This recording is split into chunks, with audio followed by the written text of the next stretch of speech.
Persilakan. Ya, bismillahirrahmanirrahim. Assalamualaikum warahmatullahi wabarakatuh. Innal hamdalillah nahmaduhu wa nasta'inu wa nastaghfiruh wa na'udzu billahi min shururi anfusina wa min sayyiati a'malina may yahdihillahu fala mudhillalah wa la yudlilhu fala hadiyalah.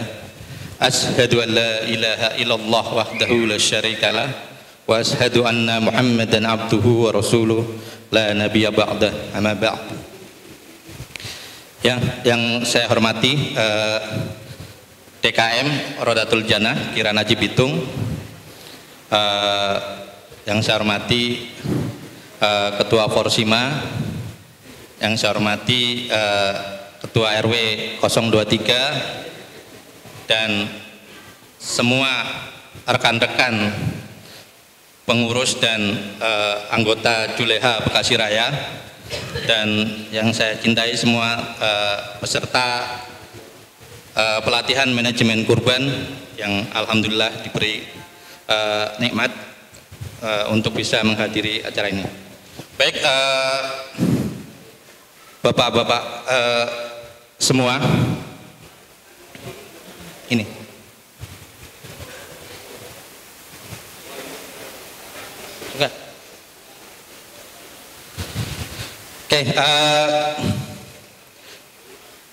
tak kenal maka ta'aruf katanya. Ini salah satu penyusun materi manajemen kurban, ya. Ini dari tim kita, jabatannya adalah wakil ketua. Dia yang menyusun materi tentang manajemen kurban berdasarkan dari materi SKKNI yang dari Kementan dan dipadu juga dengan experience materi di lapangan. Oke, seorang juleha adalah mampu, ya. Kita kalau bicara juleha, juru sembelih halal itu harus mampu memastikan sembelihan hewan kurban halal dan syar'i, ya. Halal juga, syar'i juga. Bersikap lemah lembut dan ihsan terhadap hewan. Yang ketiga, memitigasi resiko bahaya yang mungkin terjadi dalam dunia penyembelihan. Dan yang keempat adalah leadership. Itulah juru sembelih halal. Jadi kalau cuman bisa motong doang bukan juru sembelih halal, Pak. Itu tukang potong namanya. Ya, kalau juru sembelih halal itu dia harus menjadi leadership, mengkoordinir dalam satu proses penyembelihan. Oke, lanjut.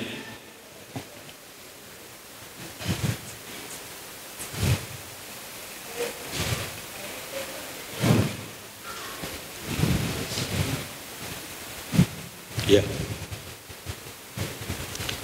ini kita lihat dulu beberapa video sampel-sampel aksiden di lapangan.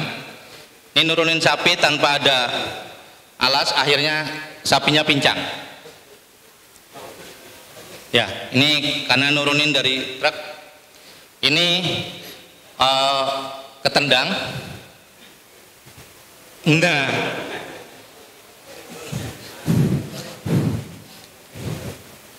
ini sapi tambangnya putus, Pak.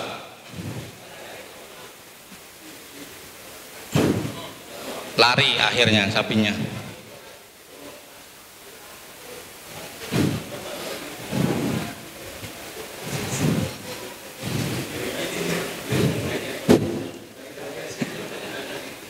Ya, ini mengasah pisau di dekat sapi. Seperti ini, diinjak dan sebagainya macam. Ini posisi yang sangat bahaya. Ini patah goloknya.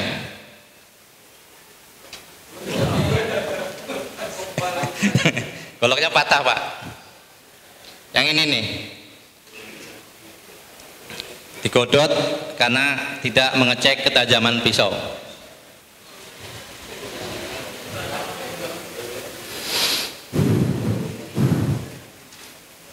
Kasihan ya kita ngelihatnya disiksa. Ini lagi aki-aki. Nih aki-aki ini pakai pisau dapur. Pisaunya nenek-nenek di bawah belum dicek tajam apa enggak. Kasihan ya seperti ini. Ngilu lihatnya.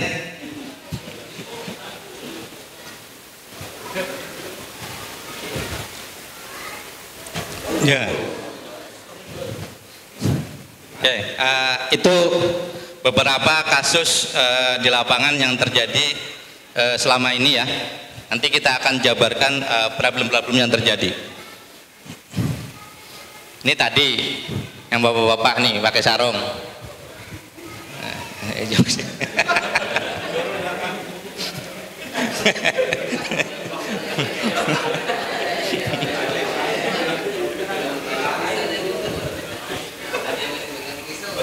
Oke, lanjut.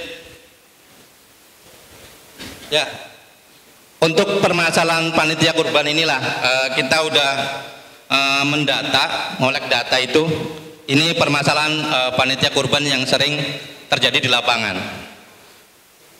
Orangnya sedikit, hewannya banyak. Orangnya banyak, hewannya dikit. Korbannya sapinya 1, panitianya 200 orang. Orangnya banyak tapi sulit dikoordinir karena memang nggak ada koordinator di lapangan. Jadi kerja masing-masing, akhirnya molor waktunya yang harusnya target jam 12 sampai maghrib. Yang keempat, orangnya banyak tapi BNN Pak. Tahu BNN? Bagian nunjuk-nunjuk. Jadi orangnya banyak tapi nunjuk-nunjuk doang, nggak ada yang kerja cuma berapa orang. Yang kelima, susahnya cari juru sembelih ya. Kadang-kadang DKM manggil juru sembelih dari luar yang kita nggak tahu track recordnya apakah dia sesuai atau tidak. Jadi seperti itu. Yang keempat, proses penyembelihan yang belum iksan, tim penyembelih yang tidak menggunakan APD sehingga resiko kecelakaan itu besar. Yang ke-8, tidak amanah dalam pelaksanaan. Yang ke-9, tidak mau repot dalam pelaksanaan. Yang 10, sapi ngamuk sampai kabur. Ini data yang kita kolek dari berbagai macam tempat dan berbagai macam permasalahan. Oke, kunci keberhasilan manajemen kurban kita namakan Sismanto. Ya, Sismanto bukan nama orang ya. Ini sistem, human, dan tools. Tadi sudah dijelaskan sistemnya itu kita menggunakan manajemen ISO 9001, yaitu sistem manajemen mutu. Juga ada SNI 99001, sistem manajemen halal, dan Pemenaker nomor 18 2010 tentang alat pelindung diri, Pementan nomor 2010 tentang sistem jaminan mutu pangan hasil pertanian, dan yang kelima adalah SKKNI 2014-196. Dan humannya tadi leadership, teamwork, attitude, skill, kompeten, dan disiplin. Toolsnya, tools yang memadai, sesuai fungsi, berfungsi dengan baik, dan kinerjanya mumpuni. Oke.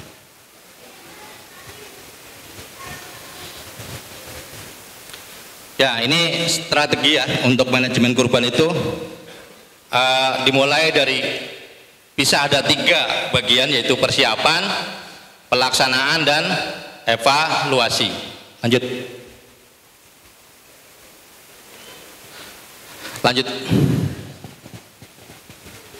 Oke, ini yang pertama, menyusun struktur organisasi. Jadi dalam kepanitiaan itu harus dibentuk Pak struktur organisasinya. Jadi jangan panitia itu dibentuk panitia tapi siapa yang bertanggung, siapa ketuanya, siapa wakilnya, siapa sekretarisnya, bendaharanya, itu harus ada Pak. Jadi kita tahu siapa nanti yang akan menentukan koordinatornya, koordinator penyembelihan, koordinator handling, koordinator pencacahan, koordinator distribusi, dan sebagainya. Ya, ini satu, menyusun struktur kepanitiaan. Yang kedua, menyusun job desk. Jadi panitia juga harus menyusun job desk. Nanti orang ini bagiannya ini, orang ini bagian ini, orang ini bagian ini. Jangan sampai nanti orang datang nggak ada kerjaan akhirnya nonton. Ini nggak efektif. Yang ketiga adalah menyusun standar operating procedure atau SOP. Nah, ini untuk kepanitiaan yang memang masih pemula, biasanya SOP-nya itu nanti berdasarkan dari pengalaman, dia akan dicatat. Oh, cara yang terbaik untuk pengulitan itu seperti ini, cara yang terbaik untuk bonding itu seperti ini, dia akan tercatat dan dibentuk SOP. Yang keempat, membuat checklist pelaksanaan. Jadi kenapa harus buat checklist? Jadi untuk antisipasi namanya kepanitiaan dan dibentuk tiap tahun, terkadang ada yang terlupa, makanya itu perlu dibuat checklist. Jadi untuk peralatan kita checklist, butuhnya apa aja, pisau, golok, gergaji, tambang dan sebagainya, itu harus diceklis Pak. Jangan sampai nanti pas hari H nggak tahunya barangnya nggak ada, kita kelabakan, itu makan waktu molor. Yang kelima adalah membuat alur proses. Ya, oke lanjut. Ya, inilah struktur organisasi yang disarankan Pak. Ada ketua, ada sekretaris, ada bendahara, ada koordinator penyembelihan kambing, koordinator penerimaan hewan kurban, ada koordinator peralatan, di bawahnya ada koordinator lapangan, konsumsi kesehatan, kebersihan, distribusi, dan keamanan. Jadi ini yang perlu dibentuk dalam kepanitiaan. Lanjut.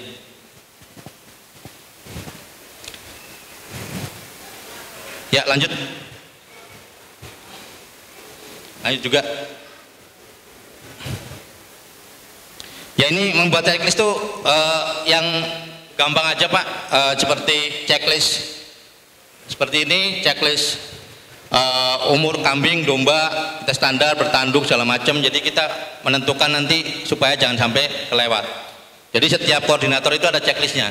Koordinator peralatan yang dibutuhkan apa aja, kita kasih checklist, jadi kita bisa ngecek satu-satu checklist, jadi biar jangan sampai kelewat. Lanjut. Ya, ini membuat alur proses Pak. Inilah yang dimaksud dengan flow proses. Di sini ini karantina sapi, ini karantina kambing. Tempat penyembelihan sapi itu diusahakan jauh dari karantina sapi. Ya. Yang kedua, alur prosesnya harus jelas. Jangan sampai sapi melewati kambing, melewati penyembelihan kambing, melewati pencacahan baru ke sini, jangan. Jadi sapi masuk ke tempat penyembelihan, dia akan masuk ke tempat pengulitan, masuk ke bonding, masuk ke pencacahan. Jadi alurnya jelas Pak, tertata rapi, sehingga akan terpisah area kotor dan area bersih. Ini area kotor di sini, mesti masuk ke area steril. Jadi jangan sampai kita bolak-balik sapi dari sini balik lagi ke sini, nanti ke sini atau ke sini, itu nggak efektif Pak. Alurnya nggak jelas. Kalau seperti itu, yang ada satu, dagingnya juga kotor karena banyak orang lalu lalang di situ. Kita juga nggak bisa mengontrol orang. Terus sapi juga bisa stres karena bisa melihat area-area yang seharusnya tidak dilewatin oleh sapi. Ya, lanjut. Ya, ini bagan yang sama, cuman beda tempat aja, seperti ini. Nah, kalau memang tempatnya tidak jauh Pak, contoh sapi di karantina di sebelah sini, nanti tempat penyembelihannya di sebelah sini. Jadi minimal sebenarnya jarak yang disarankan itu harus lebih dari 10 meter untuk karantina sapi dengan tempat penyembelihan ya. Jadi jaraknya harus jauh sebenarnya, karena sapi itu secara pandangan mata dia itu nggak baik. Pandangan matanya itu nggak awas Pak sapi, tapi dia punya indera penciuman dan indera pendengaran itu dia sangat sensitif. Jadi dia bisa mendengar temennya lagi teriak disembelih, dan dia juga bisa mencium bau darah yang lewat. Makanya itu sebaiknya karantina itu sejauh mungkin dari tempat penyembelihan. Ya, lanjut. Oke, ini membuat kepanitiaan itu harus membuat perencanaan, seperti menentukan waktu, mau disembelih hari H atau hari kedua atau hari ketiga, hari keempat. Ya, ini tentukan dulu waktu pelaksanaan, menentukan tempat karantina, menentukan tempat penyembelihan sesuai dengan alur proses tadi, terus menentukan kantong distribusi. Jadi berapa kantong yang akan kita salurkan kepada masyarakat. Ini panitia harus punya perencanaan, Pak. Kita udah tahu sapi yang kita terima itu ada 10 ekor. Nah, nanti kita akan distribusiin itu berapa kakak yang akan kita kasih. Nah, kita harus rencanakan dulu, bikin planning, Pak. Nanti penghitungannya kita akan jabarkan cara penghitung karkas maupun daging. Ini menentukan manpower dan waktu kerja, menentukan rencana anggaran biaya RAB, dan menentukan rundown kegiatan kerja. Ini membuat rencana itu penting, jadi supaya nanti waktu pelaksanaan itu tidak jauh dari planning yang sudah kita tentukan. Ya, lanjut. Ya, ini kita semua tahulah penyembelihan hanya sah setelah sholat Id. Ya, kalau nyembelihnya sebelum sholat Id bukan Idul Kurban namanya, sedekah. Ya, lanjut.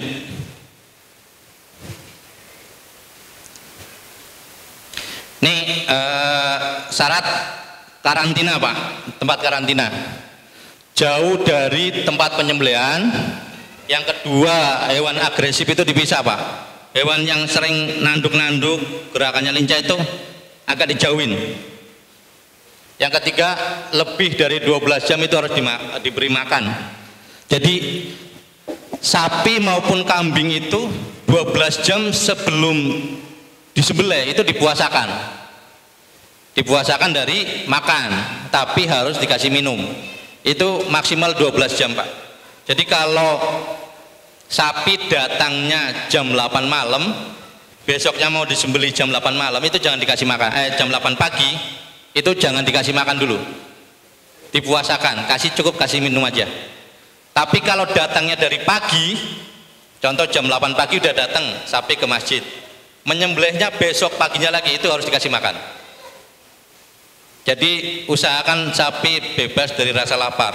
Tapi kalau mau disembelih itu maksimal 12 jam itu harus dipuasakan. Ya. Tempatnya dibersihkan, cari tempat yang bersih, pemeriksaan hewan secara berkala. Kalau ada hewan sakit itu dipisahkan. Terus yang ketujuh ini, Pak, kandang karantina itu harus beratap. Ini yang penting. Ya, kita sapi-sapi itu terkadang ada yang sapi kandangan, ada yang sapi liar. Kayak sapi Kupang, sapi Bali, kadang-kadang di sananya liar. Mungkin sudah terbiasa dengan panas. Tapi kalau sapinya sudah terbiasa di kandang, terus di karantina kita di sini, kena panas itu bisa stres, Pak.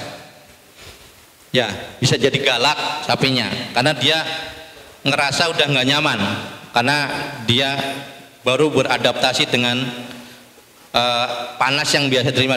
Biasanya dia beratap, dingin, dimandiin, tiba-tiba di sini panas, nggak dimandiin, makanan kurang dan segala macam, itu bisa menyebabkan sapi stres. Ini juga hewan bergerak secara luasa. Yang ke-9, waspadai penyakit MCF, malignant catarrhal fever. Ini penyakit yang dibawa oleh sapi Bali dan domba Garut, Pak. Makanya disarankan untuk karantina sapi Bali dan domba Garut itu terpisah, jangan berdekatan, kasih jarak. Kalau dulu diedukasi dari Kesmafet itu minimal jaraknya 50 meter, tapi kalau di perumahan kayaknya nggak mungkin, Pak, ya. Kita tempatnya terbatas, tapi minimal kasih jarak, Pak. Kenapa? Ini sepertinya ada masalah pribadi antara Bali sama Garut kayaknya, Pak. Saya juga nggak tahu ini asal usulnya kenapa. Kemarin nggak dijelaskan sih, ada masalah apa ini Garut sama Bali. Jadi sapi Bali saat didekatkan dengan domba Garut itu ada penyakit MCV itu, dia akan menyebabkan kayak sakit pilek, Pak. Dan itu hanya terjadi kepada sapi Bali dan domba Garut. Sama kambing enggak. Itu saya juga bingung, nah kambing enggak, karena sama domba Garut itu sentimen gitu kan. Nah, untuk itu sebisa mungkin kalau karantina sapi Bali dengan domba itu agak jauh, Pak. dikasih jarak. Kalau emang di sini karantina kambing ya di sanalah karantina sapi balinya. Karena itu penyakit ini. Karena beberapa kasus memang saat dideketin itu entah sapinya atau kambingnya yang akan sakit, salah satunya. Tergantung imunnya mana yang kuat. Kalau dombanya yang kuat ya sapinya yang dia itu akan lemes Pak, lemes, hidungnya meler, kayak orang pilek kayak gitu, mungkin sumeng, sakit kepala, batuk-batuk segala macem lah, meriang gitu kan. Cuman nggak ngomong aja Pak. Ya. Oke, dan yang 10 yaitu penyakit yang mewabah di tahun kemarin ya, kita semua tahu PMK, penyakit mulut dan kuku yang cukup meresahkan di tahun 2022 menjelang Idul Adha. Penyakit ini mewabah ke seluruh peternak dari ujung Indonesia, ujung timur sampai ujung barat. Korbannya sudah lumayan banyak, sampai ribuan sapi yang mati. Oke, lanjut. Ini tadi dijelaskan, terpisah jauh mungkin, diberi penutup agar tidak terlihat langsung oleh orang banyak, tersedia penahan tali keluh yang kokoh. Ya, Bapak-bapak sekalian, untuk tempat penyembelihan diusahakan ada penahan tali yang kokoh Pak. Ya, sebisa mungkin kalau memang ada ring tanam, pakai ring tanam. Kalau memang kita tidak menggunakan slaughter box.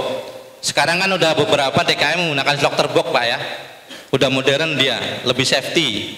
Tapi kalau yang masih manual, masih diikat-ikat, itu usahakan untuk area penyembelihan itu ada patok ataupun pengait tali untuk tali keluar itu yang benar-benar kuat.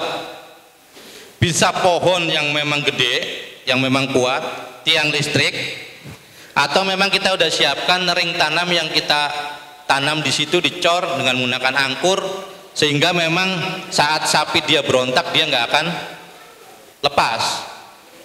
Kayaknya belum lama deh di Kirana juga ada yang diikat di tembok, temboknya pakai hebel, nggak ada kerangka, pas sapinya gitu jebol Pak. Di Kirana kayaknya di sebelah sana kalau nggak salah deh. Ya. Bapak ini tahu kayaknya nih. Jadi dia diikat Pak di tembok, temboknya bahannya hebel, nggak ada kerangkanya. Sapinya ngamuk, jebol akhirnya. Jadi pastikan itu Pak. Kalau ada pohon, kalau ada tiang listrik, insya Allah kalau pohon sama tiang listrik mah kuat. Ya, yang keempat, tersedia saluran penampungan darah. Yaitu tadi darah itu jangan dialirkan ke got Pak. Kalau memang kita nggak bisa membuat lubang, kita buat lubang sementara aja, bawahnya kasih tadahan, alas, entah ember, entah baskom atau apa, supaya darahnya ditampung. Nanti darah itu kita buang ke tempat yang memang lahan kosong, kita buatin lubangnya gede, tampung di situ, nanti dikubur. Tapi jangan dialirkan ke got, karena darah itu mengandung bakteri, dan itu juga dari peraturan Kementan nggak boleh darah itu langsung dialirkan ke got. Yang kelima, dekat dengan sumber air bersih ya, itu buat nyemprot-nyemprot bekas-bekas darah dan segala macam. Lanjut.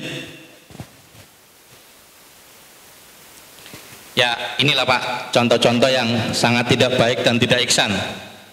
Temennya lagi dikulitin, yang sebelah nonton, kan kasihan Pak. Kayak gini kan, ini ngeliatin temennya di penteng-penteng, disilet-silet ya gini kan kasihan Pak. Ini lagi temennya disembelih, ini nonton. Nah yang baik itu dia harus ditutup hijab. Ya, prosesi yang pengulitan maupun boning maupun penyembelihan itu harusnya tidak terlihat oleh hewan yang masih hidup. Jadi kalau memang jaraknya tidak terlalu jauh, gunakan hijab Pak, ditutup. Area itu area yang tidak boleh terlihat oleh hewan yang masih hidup. Lanjut.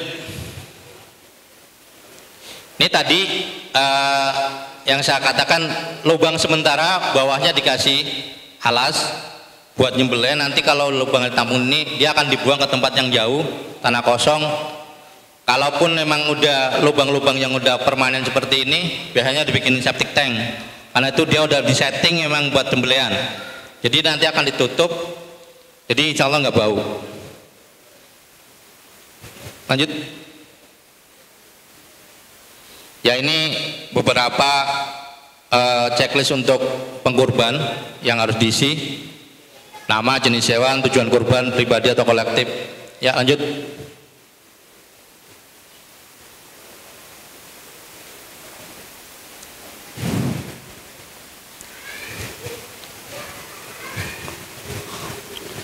Ya,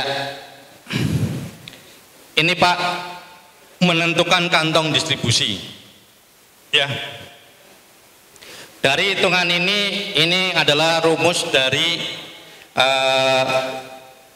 Kementan. Ini kita bicaranya sapi-sapi yang kondisinya gemuk Pak, sapi gemuk, sapi yang perawatannya bagus, makanannya terpenuhi, minumnya terpenuhi, dimandiin dan segala macam, ini akan menghasilkan daging seperti ini. Kalau sapi berat hidupnya 350 akan jadi karkas 50%, 175. Daging murninya akan jadi 125, jeroannya 52 kilo, kakinya 21, kepala 31, ekor 2,5, kulit 30, cairan 35. Ini kita bicaranya normal. Ya. Kalau untuk sapi korban itu beda Pak. Lanjut Mas. Nah, ini Pak, ini hitungan untuk sapi korban. Kenapa? Sapi korban itu didatangkan dari daerah. Didatangkan dari daerah, beratnya adalah berat faktur daerah asal. Saat dia transportasi dari daerah ke daerah Jakarta, Bekasi dan sebagainya, dia akan mengalami penyusutan Pak. Contoh, fakturnya dia bicara 350 kilo. Penyusutan sapi dari transportasi itu 1 sampai 2% dari berat hidup total. Jadi kalau sapi 350 kilo dari Jawa Timur ataupun dari Bali sampai ke Jakarta, dia akan turun 5 sampai 7 kilo Pak. Dia cuma berdiri doang. Berdiri, capek, stres, kurang makan, kurang minum, dia akan turun sampai 7 kilo. Kalau sapinya 350 kilo. Belum nyampe sini, lokasinya beda. Tempatnya panasnya beda, iklimnya beda, makanannya beda. Dia itu satu hari itu bisa susut 3 kilo sampai 4 kilo per hari. Nanti nyampe sini mencret. Ya kan, nggak ada temennya, nggak ada saudaranya, nggak ada pacarnya, segala macam, dia stres. Sampai seminggu dia bisa turun sampai 10% Pak sapi beratnya. Makanya kalau kita beli sapi dia berat faktur 350 kilo, makanya kita hitungan kita itu digurangin 10% dulu untuk mendekati real berat asli. Karena biasanya kan kita beli sapi nggak ditimbang ulang Pak, kita hanya ditunjukkan adalah berat fakturnya dari sana segini, nyampe sini ya kita berinya jogrok karena nggak ditimbang ulang. Kita hanya bilang ini fakturnya segini, silakan kita beli satu ini ekor harganya sekian juta. Nah, untuk karkasnya jadi dari 315 jadi 157. Nah, untuk dagingnya itu kalau normalnya itu 70% dari karkas, itu untuk daging yang dijual di pasar Pak. Dia diboning dengan bersih, tulangnya sampai benar-benar putih.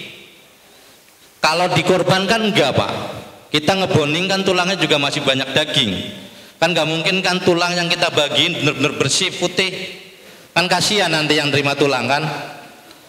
Makanya tulangnya kan masih banyak daging. Nah, makanya daging murninya itu cuma 63% dari karkas.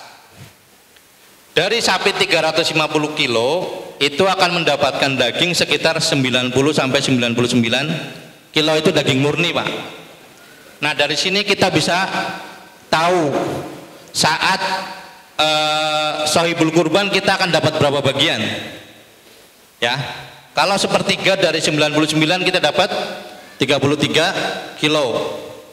Nah, sisanya yang 66 kilo itu akan dibagikan ke masyarakat. Nah, dari masyarakat dari 66 kilo ini kita bisa ngitung, kalau setengah kiloan dapat 132 bungkus, kalau mau dibikin seperempat kilo dapat 264 kantong. Jadi seperti ini Pak. Kalau dikali 3 ekor sapi kita bisa ngitung jadinya berapa. Oke, lanjut. Ya, lanjut. Ya, ini menghitung manpower Pak. Tadi kan kita udah hitung berapa distribusi kantong yang kita butuhkan. Nah, ini untuk menghitung manpower dan waktu kerja. Kalau sapinya satu itu dibutuhkan satu, kalau lainnya satu ya, kita bicara satu line, jadi tempat penyembelihannya cuma satu, itu eksekutor satu orang Pak. Handling penyembelihan itu dibutuhkan 4 orang dengan waktu 15 menit untuk handling sampai nyembelih, itu 15 menit Pak. Untuk pengulitan sampai belampat itu satu tempat orangnya 4, waktunya 30 menit. Untuk boning satu line orangnya 4, butuh waktu 20 menit. Ya, jadi dalam satu proses handling, penyembelihan, pengulitan sampai boning itu 12 orang. Nah, dari sini nanti Bapak bisa dimodifikasi dengan menambah tukang cacah tulang, tukang packing, itu kebutuhannya berapa nanti bisa ditambahin. Tapi orang yang bekerja di area penyembelihan itu cuma 12 orang Pak untuk satu sapi. Kita tinggal modifikasi, kalau 2 sapi kita satu line ya, tambah 12 orang ini bisa, kalau udah 2 sapi udah capek ganti orang lagi, jangan dipaksain ya. Ini sapi 1, sapi 2, sapi 3 sampai 8 seperti ini.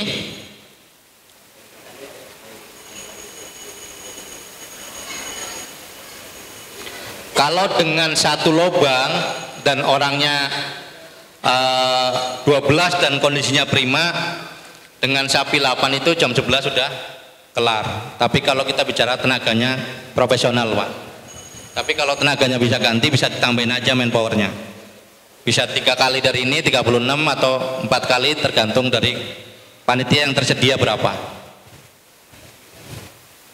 Ya, lanjut. Ini hanya penghitungan ulang aja. Kalau sampingnya 12, dia akan selesai di jam berapa, jumlah orangnya berapa. Lanjut, terus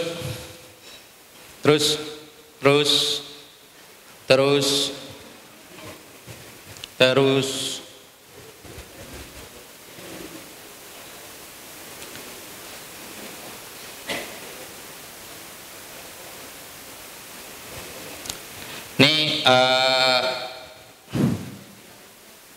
kebutuhan manpower dan waktu kerja. Kalau 1 sampai 3 ekor sapi dibutuhkan 36, 4 sampai 6 37, sampai 54, 7 sampai 10 ekor dibutuhkan 40 sampai 58 sampai 76. Ini kalau 14 ekor dibutuhkan sekitar 96 sampai 100. Ya, ini penghitungan dari kolek data kita. Sampai 25 ekor Pak, kita dibutuhkan sekitar 150 orang untuk kepanitiaan. Ya, lanjut.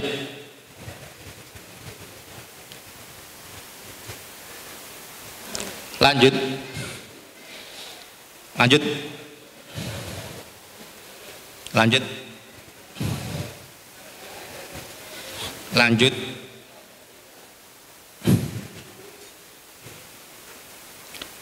Lanjut. Ya, ini membuat randon. Seperti acara pelatihan ini kita buat randon supaya tidak meleset, sehingga waktunya bisa tepat. Ya, lanjut. Lanjut.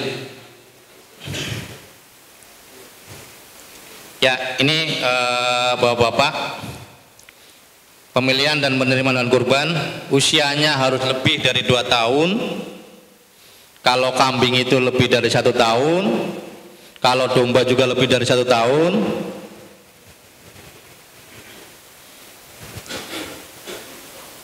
Ya, ini yang dimaksud poel, Pak. Giginya itu udah berubah dari gigi seri dulunya seperti ini sama, dia akan berubah jadi gede 2. Ini menandakan dia udah poel atau pupak. Ya, ini kalau kayak gini dia belum pupak, Pak, berarti belum cukup umur. Seperti di atas ini gigi serinya masih sama. Ya, ini udah berganti menjadi lebih besar, ini juga berganti lebih besar. Ini menandakan dia udah cukup umur. Jadi kalau orang yang giginya udah ompong berarti udah pupak, Pak. Udah layak, Pak, untuk disembelih. Ya, lanjut. Ya, ini persyaratan umum ya. Tadi udah dijelaskan, tidak boleh cacat, buta atau picek, kakinya pincang yang terlihat ya. Sangat kurus ataupun sakit yang sangat parah itu sebagai panitia itu harus bisa memastikan ini semua tidak boleh diterima sebagai hewan kurban. Oke, lanjut. Ya, ini lanjut, tadi udah dijelaskan menurunkan hewan harus ada alasnya supaya tidak terjatuh. Lanjut. Lanjut. Ini, Pak, proses pengiriman sapi, Bapak harus bisa memastikan juga kepada pedagang. Jangan ngirim sapi yang seperti ini nih. Saking terbatasnya transportasi, ini kerbau dikirim seperti ini pakai motor, Pak. Sakingnya ini. Ya. Ini sapi juga terlalu mepet. Harusnya kan satu mobil itu cuma 3, ini karena dia ngejar waktu, dia ngangkut 6 sampai 7 di mobil pick up. Jadi seperti ini nggak boleh, Pak. Ini kambing juga terlalu mepet. Nah, ini juga diseret, itu nggak boleh, Pak. Ya, Bapak harus memastikan saat pengiriman sapi itu harus sesuai peri kehewanan, Pak. Ya.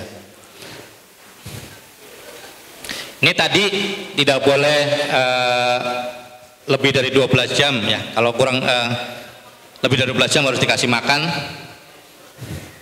Ya, lanjut.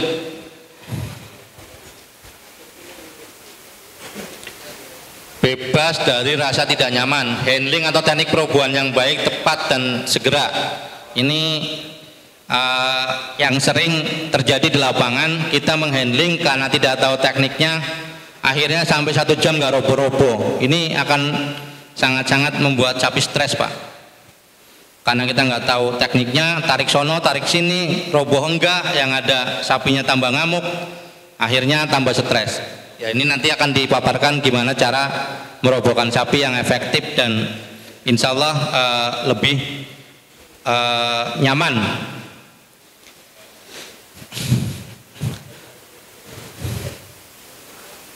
Ini seperti ini, kalau memang ada yang sakit lapor ke petugas medis, dokter hewan di tempat supaya diobati. Ini jadi PMK juga sama seperti tadi. Ya, lanjut. Ini lanjut dulu PMK. Ini adalah untuk ini, Pak. PMK itu seperti ini, Pak. Jadi dia lidahnya itu pada kayak sariawan ya.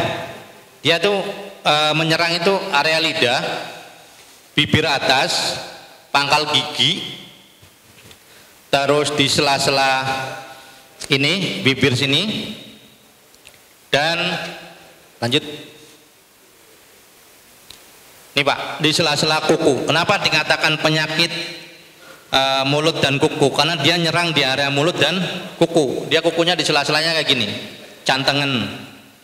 Nah, dia akan lemes karena nggak bisa jalan, mulutnya juga karena sariawan dia nggak bisa makan. Nah, kebanyakan matinya karena dia kurangan asupan makanan, jadi dia akan kurus, lama-lama mati, imunnya turun, jadi sakit, mati. Jadi ini yang menyerang kemarin wabah PMK ini seperti ini, Pak. Ya, lanjut.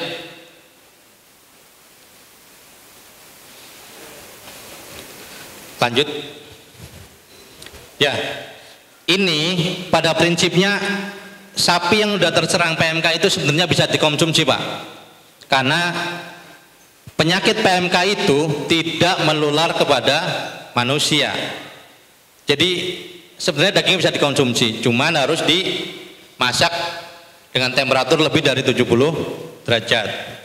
Tapi kalau memang kita dari awal saat pembelian sapi, pastikan sapi yang sehat, jangan yang masih terkena PMK, Pak. Kalau nyampe sini sakit kan nanti jadi problem juga. Takutnya kalau udah sakitnya parah itu tidak sah jadi hewan kurban. Ya, lanjut. Lanjut. Lanjut. Ya, ini bebas rasa takut. Suasana harus tenang. Untuk bapak-bapak sekalian, di area kepanitiaan penyembelihan itu sebisa mungkin areanya steril dari anak-anak, Pak. Karena sapi kalau udah dengar teriakan yang riuh, dia akan semakin agresif. Ya, dia emang punya pendengaran itu sangat sensitif. Saat banyak riuh, suara anak-anak maupun suara orang banyak itu dia akan agresif. Nah, sebisa mungkin area penyembelihan itu area yang tenang, makanya diusahakan steril. Sebisa mungkin kalau bisa area kepanitiaan itu tertutup dari orang-orang yang tidak berkepentingan. Oke, lanjut. Ya, lanjut. Lanjut. Ya, lanjut. Ya, ini ada aspek halalan plus keserawan itu jadi halalan thayyiban. Jadi kita sembelihannya syar'i plus kita menerapkan keserawan terhadap hewan, insya Allah halalan thayyiban. Kenapa? Kalau kita menerapkan sudah sembelihannya benar, terus perlakuan hewannya juga nyaman, ihsan, insya Allah kualitas dagingnya juga akan baik. Jadi sembelihannya secara syar'i benar, perobohannya juga benar, sapi tidak stres, darah juga keluar dengan sempurna sampai benar-benar tuntas. Jadi kualitas dagingnya itu akan lebih baik dibanding dengan sapi yang diperlakukan dengan tidak ihsan. Ya, lanjut. Ya, ini tadi sudah dijelaskan tadi di awal proses kita. Bang Denny menjelaskan bahwa untuk seorang terutama untuk tim handling ya, itu harus menggunakan safety boot, ya, sepatu boot safety, sarung tangan anti sayat atau anti licin ada 2 macam. Yang ketiga, sarung tangan baja kalau punya duit untuk beli, Pak. Kalau nggak punya ya kita minimal punya sarung tangan anti cut. Ini di pasaran murah, Pak. Harganya sekitar 50 sampai 60 ribu. Dia sarung tangan rajut dari benang, tapi dia udah dilapisin sehingga dia sudah anti sayat level 5. Jadi kalau kesenggol doang insya Allah nggak jebol, tapi kalau dipaksain ya jebol, Pak. Tapi kalau kesenggol doang insya Allah aman. Ada beberapa merek, ada Crisbo, ada Comet, ada macam-macam, Pak. Tapi di pasaran harganya sekitar itulah di bawah 100 ribu. Kalau yang tadi Bang Denny pakai itu harganya sekarang udah di atas 2 juta, Pak. Makanya tadi kalau suruh transfer dulu 2 juta kan. Ya, kalau sarung tangan seperti tadi itu harganya udah di atas 2 juta. Jadi kalau yang itu cukup mahal, Pak, karena itu memang digunakan di industri di Eropa. Dia untuk boning, Pak. Kalau boning itu kan dia bersinggungan dengan pisau kan, tiap hari, tiap jam. Makanya dia menggunakan pisau, dan itu dari pabrikan memang bekali dengan sarung tangan itu. Oke, lanjut. Nah ini Pak, catatan untuk seragam panitia kurban dan tim handling diharapkan tidak menggunakan seragam yang warnanya terlalu cerah atau mencolok karena akan memancarkan gelombang amigdala yang dapat menyebabkan stres pada hewan terutama sapi dan kerbau. Ya, Bapak-bapak sekalian, sapi itu buta warna Pak. Dia itu nggak bisa bedain warna merah, putih, hijau, kuning, enggak. Jadi kalau ngelihat di film-film itu kan kalau ngelihat warna merah kan dikejar ya. Bukan warna merahnya sebenarnya Pak, tapi warna terangnya dia. Kayak di Matador itu kan kalau banteng itu dilambain dengan bendera warna pink ya. Sebenarnya bukan warna pinknya yang jadi masalah, tapi warna cerahnya Pak. Karena tadi dijelaskan dia punya sensor gelombang amigdala yang menyebabkan dia akan stres saat ada warna-warna yang mencolok melalui lalang depan dia. Makanya sebisa mungkin untuk panitia itu jangan menggunakan seragam yang warnanya nyolok, kuning, hijau muda, merah, oranye, pink, seperti itu jangan Pak. Gunakan warna-warna yang adem aja, coklat, hijau tua, biru tua, hitam, lebih aman. Jadi itu buat catatan kepanitiaan. Oke, lanjut. Ya, ini perlengkapan handling Pak, sepatu safety, sarung tangan, tambang. Ini tambang karmantel. Karmantel itu seperti ini. Dia sekarang banyak digunakan untuk proses handling. Ya, dia sebenarnya digunakan untuk panjat tebing. Tapi memang dia keistimewaannya dia punya keistimewaan satu tahan gesek. Yang kedua, dia punya kekuatan tarik sampai 2,5 ton. Jadi kalau handling sapi-sapi besar, insya Allah cukup mumpuni dibanding tambang-tambang yang lain. Harganya juga cukup ekonomis. Jadi ini sering dipakai di proses handling. Ya, lanjut. Tadi udah dijelaskan Bang Denny tentang ketajaman golok dan pisau. Lanjut. Ini tadi pengujian menggunakan kertas A4 70 DSM. Ya, lanjut.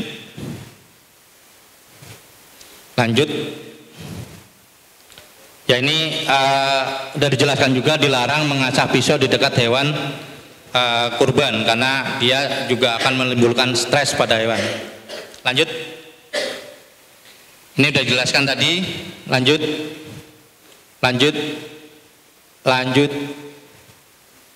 Ya, lanjut. Ini perlengkapan Pak, cacat tulang, ada golok, ada kampak, ada mesin, menggunakan mesin seperti ini untuk lebih memudahkan. Ini juga ada sarung tangan anti cut. Lanjut.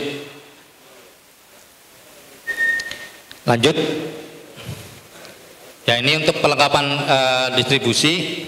Ini ya Pak, untuk pembungkusan daging itu usahakan menggunakan plastik yang tidak menggunakan plastik yang daur ulang.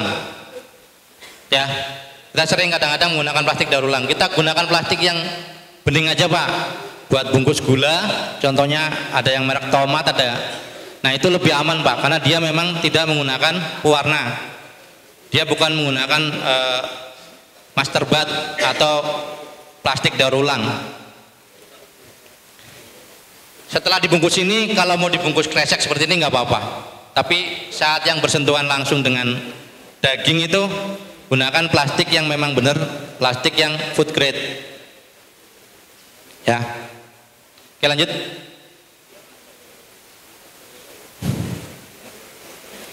Nih ada surat edaran dari Kepala Badan Pengawas Obat dan Makanan POM terkait kantong plastik kresek berwarna hitam merupakan produk daur ulang yang sering dipakai untuk mewadahi makanan. Jadi ini dilarang, Pak.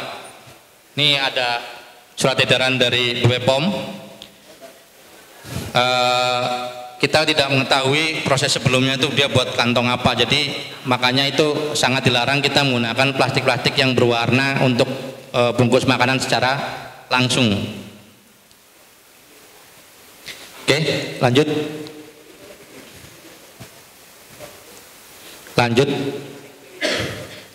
Ya, ini Pak, cara menuntun hewan dari tempat karantina ke tempat penyembelihan.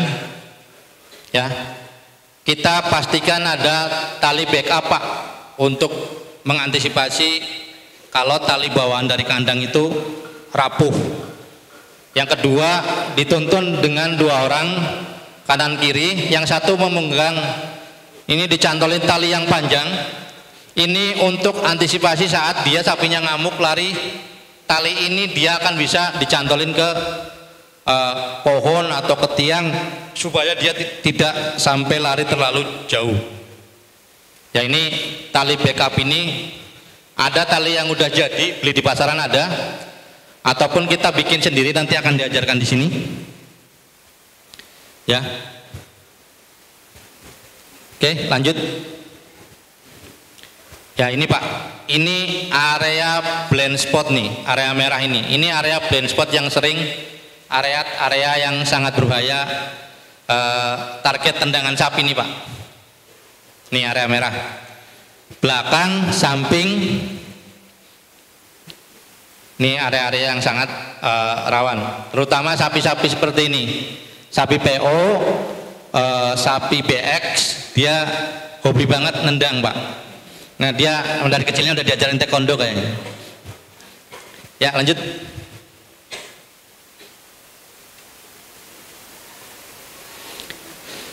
Ya, ini Pak, ini ciri khas sapi nih. Dia sapi yang netral tuh seperti ini. Ini kayak gini tuh sapi udah siap nyerang Pak. Nih seperti ini nih. Apalagi ini nih, dia ngajakin ribut, ini sapi udah seperti ini Pak. Sapi kalau udah nunjukin tanduknya ke depan, dia sapi udah ngajakin ribut ini. Dia lagi dendam banget kayaknya sama orang ini. Ini juga sama nih. Ini siap-siap sapi untuk nendang nih. Nih, ini ada di buntut. Kalau buntutnya udah seperti ini, hati-hati Pak, jangan dekat-dekat kaki. Dia kalau udah seperti ini tuh seneng banget ini. Ya, lanjut.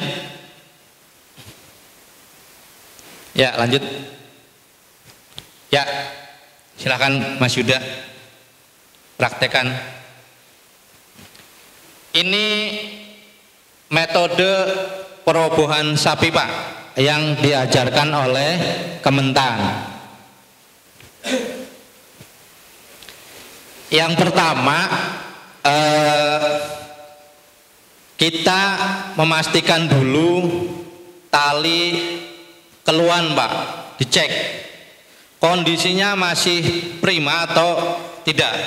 Makanya yang pertama adalah kita akan mengajarkan cara membuat tali backup untuk kepala, atau istilah di kita ada bilang tali tapuk, ada bilang tali backup keluhan, atau tali bronjong.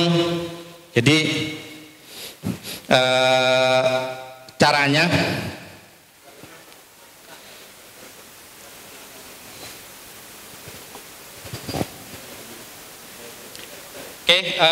yang pertama Pak, Bapak siapkan tali dengan diameter minimal 8 mili, minimal ya, minimal 8 mili, panjang 4 meter ya. Satu, panjang 4 meter, minimal 8 mili, bisa pakai 10 mili boleh. Yang pertama, Bapak tekuk sekitar 80 cm. Dari 4 meter itu 80 cm.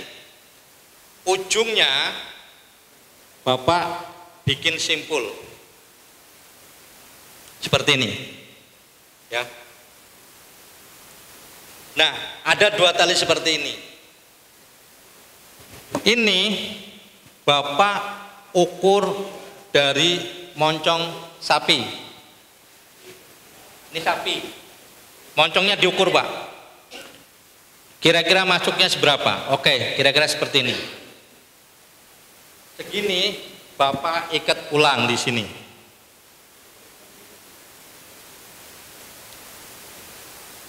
Jadinya seperti ini. Ya. Ada lubang, sini ada lubang, ini panjang sisa sekitar 3 meter lebih. Aplikasinya adalah Bapak masukkan di moncong seperti ini, tali yang panjang dilingkarkan ke bawah kuping,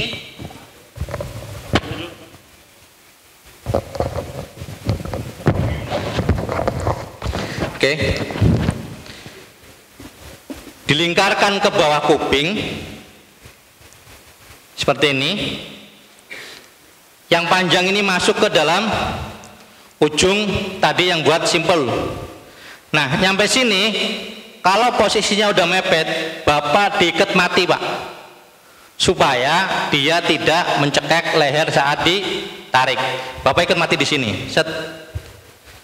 Tali ini digabung dengan tali bawaan dari kandang, bawaan sapi. Dia diikat nanti ke patok, ke tiang ataupun ke pohon. Jadi kalau talinya seperti ini, insya Allah sapi ngamuk dia nggak akan bisa lepas. Apalagi 2 tali, tali bawaan sama tali backup ini insya Allah kuat. Ya, sampai sini ada pertanyaan? Oke. Ya, kalau tali ini, Pak, untuk semua jenis sapi, baik yang bertanduk maupun yang non bertanduk. Karena dia ngikatnya di bawah kuping. Karena itu didesain memang dia untuk sapi-sapi yang tidak mempunyai tanduk panjang. Nah, ada metode kedua untuk sapi yang mempunyai tanduk panjang. Dia itu lebih gampang. Ya, itu sama, Pak, cuman gunakan tambang 4 meter sama. Bedanya kita tekuk cuman 10 cm, kita buat simpul di ujung. Ya, di ujung seperti ini, kita ikat di tanduk seperti ini. Yang panjang ini dimasukkan ke sini, Pak. Nah, dimasukkan. Ini dimasukkan ke dalam moncong. Ini ditarik, pepetin, nyampe sini. Ini diikat, mati. Dia akan jadi seperti ini. Kalau yang pertama dia simpulnya ada di samping. Kalau yang ini simpulnya ada di tengah-tengah kepala. Fungsinya sama. Sama-sama membackup tali kepala yang rapuh. Bapak lihat tadi video tadi yang sapinya putus, yaitu karena dia talinya rapuh tapi tidak di backup dari awal. Untuk itu pastikan saat sapi baru dikirim, bagian penerimaan sapi itu harus dicek talinya kondisinya bagus atau tidak. Kalau tidak bagus, Bapak bisa langsung di backup dari waktu di karantina. Saat dia akan dituntun ke tempat patok, kita udah ada seperti ini. Itu lebih aman. Insya Allah dengan tali seperti ini, sapi-sapi besar kemarin kita udah praktekkan di sapi dengan 850 kilo simental, stres, ngamuk, alhamdulillah di backup seperti ini dia tidak sampai memutus tali. Jadi alhamdulillah sampai saat ini masih membantu prosesi untuk handling sapi.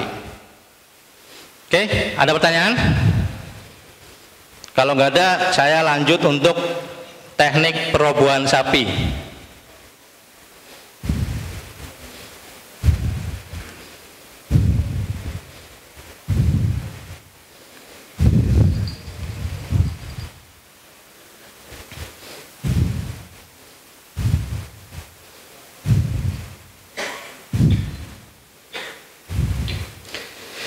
Yang pertama adalah sistem rope squeeze, Pak. Ya, rope squeeze itu yang diajarkan dari Kementan.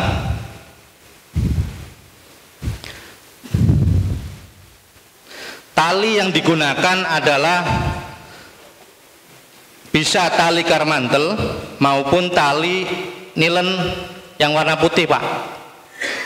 Bapak udah bisa dicek di online, tali nilen warna putih, harganya juga tidak terlalu mahal, mungkin kalau diameter 10 sekitar 6.000 sampai 7.000 lah per meter, Pak. Tali yang digunakan, yang dibutuhkan adalah untuk sapi-sapi di bawah 400 kilo itu 10 meter. Nah, kalau untuk sapi yang di atas 400 kilo sampai 1 ton itu dibutuhkan tali panjang 12 sampai 15 meter. Caranya adalah ada 2 cara, Pak. Ini saya bantuin pakai karabiner mainan. Kalau kita nggak punya karabiner, contoh kita nggak punya karabiner nih, kita akan mengikat leher sapi ini, diikat secara mati, Pak, di sini, Pak, di leher.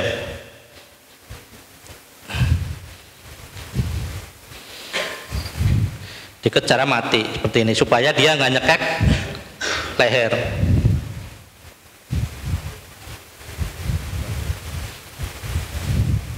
Nah, seperti ini. Jadi dia seperti itu, bisa dilihat. Nah, seperti ini, diikat. Tapi kalau saya sarankan untuk memudahkan proses dan mempercepat waktu, Bapak tinggal beli yang namanya karabiner di online, banyak, harganya juga tidak terlalu mahal, paling sekitar 20 ribuan satu. Ada yang harga 30.000 tergantung kekuatannya. Bapak menggunakan ini namanya karabiner, ini bentuknya seperti itu. Tuh, ini karabiner ini kayak gini. Ini beli di online banyak, Pak. Dengan diameter 8 seperti ini tuh harganya nggak terlalu mahal. Sekitar 25.000 atau 30 ribuan satu lah.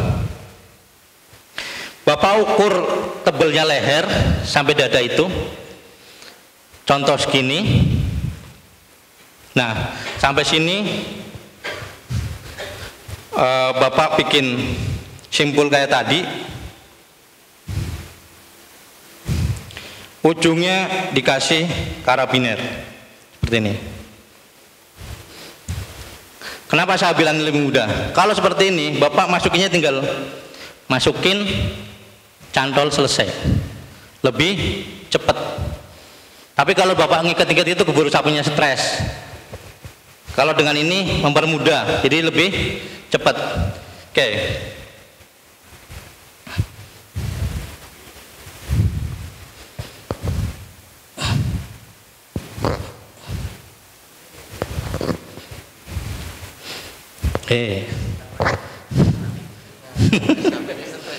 Sapinya stres duluan ini mah. Iya, ini sapinya stres ini.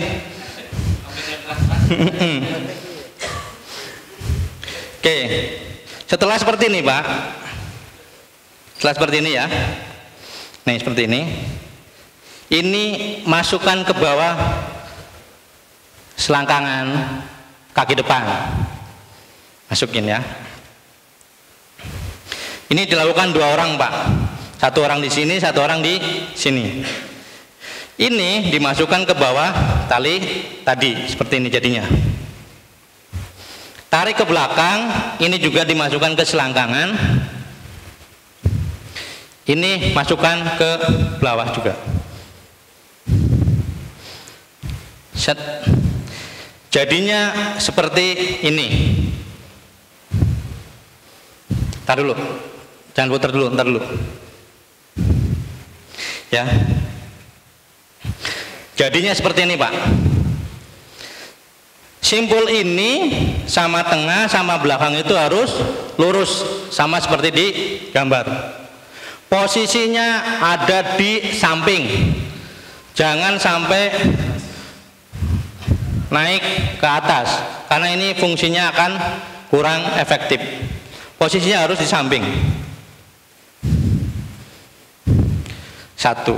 Kunci yang kedua, posisi ikatan kepala itu harus ditempelin ke tanah senunduk mungkin.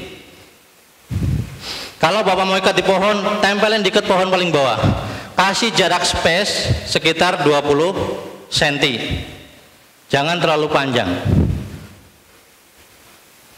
Keseimbangan sapi itu ada di kepala. Kalau dia masih berdiri tegak, saat dia ditarik jatuh, dia akan berdiri lagi. Apalagi sapi Bali. Sapi Bali itu sapi yang sangat lincah. Saat kepalanya dia masih berdiri, walaupun dia jatuh, dia akan berdiri lagi. Pastikan kepala senunduk mungkin, Pak. Kasih space sekitar 20 cm aja.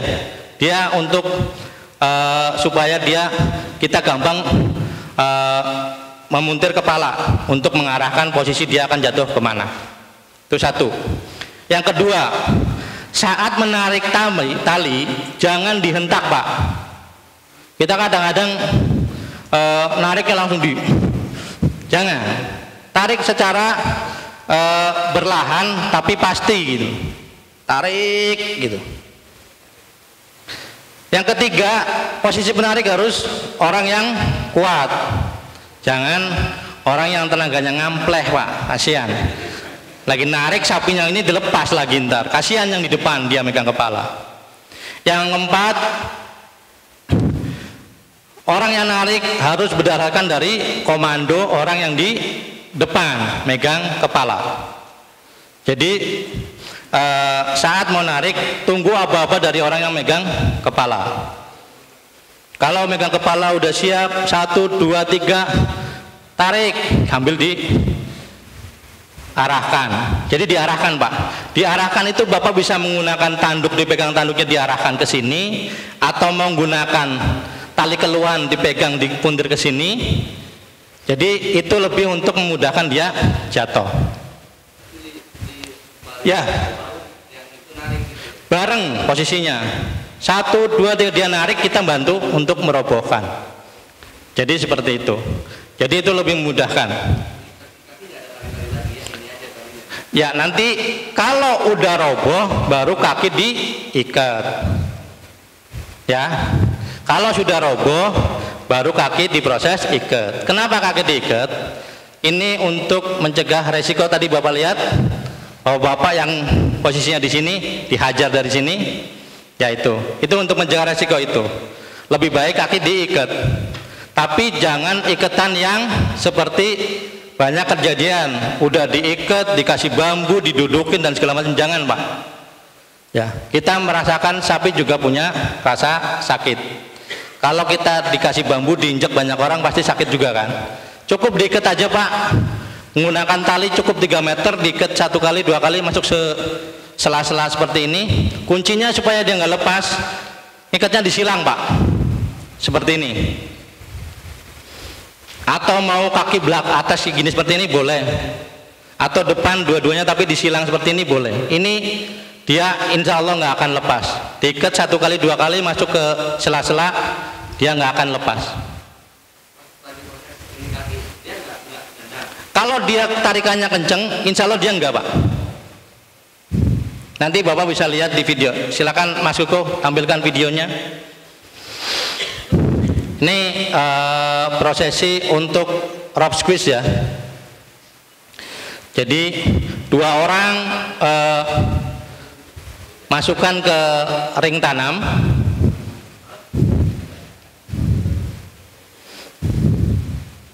Satu orang megangin kepala untuk nenangin, satu megangin tali untuk ikat ke bawah. Tarik lagi. Senunduk mungkin, dipepetin sampai batas maksimal 20 cm. Saat proses dia lagi ngikat kepala, 2 orang harus sudah mulai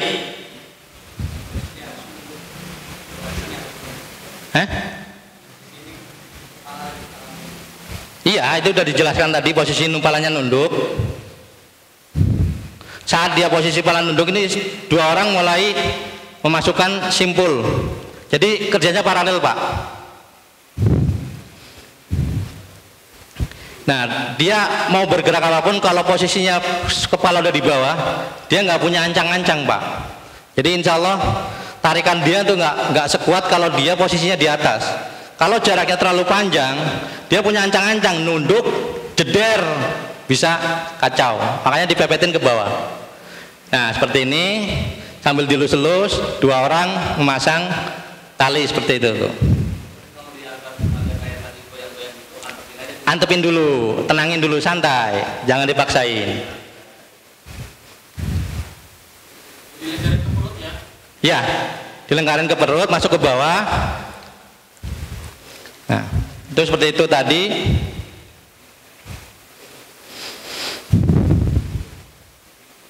Ya, posisinya harus tenang, santai, jangan ribut. Nah, posisi dari komando dari orang megang kepala. Tuh. Dia tidak gerak, Pak, kakinya. Palanya miringin palanya, Pak.